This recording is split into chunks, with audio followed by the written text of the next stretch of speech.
essentially, the nature of electricity distribution is that it will tend to be a monopoly. So option 2, instead of having one single monopoly, is to have several smaller monopolies.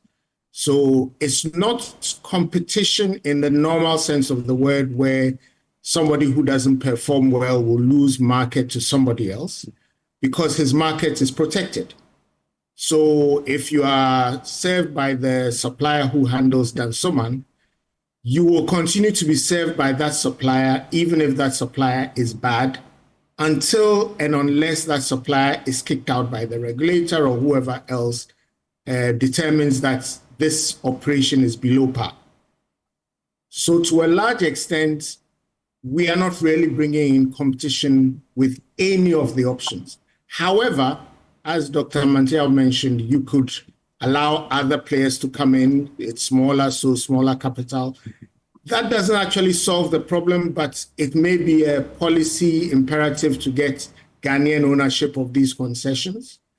In terms of performance, now our biggest issue is losses. I am not yet clear on how this necessarily will reduce losses, provided... I mean, the commercial losses will be impacted, yes, right? Losses but technical losses, I guess, is where the gap will be. I think commercial losses are the main problem. I think technical losses, if ECG are to be believed, they've invested enough to reduce that to reasonable levels. But again, you can't really measure which is technical and which is distribution without quite some investment in measurement of losses.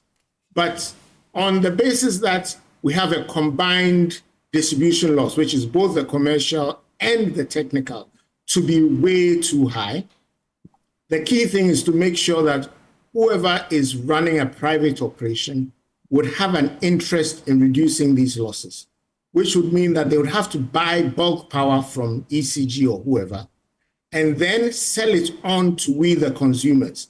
And if they allow us to steal...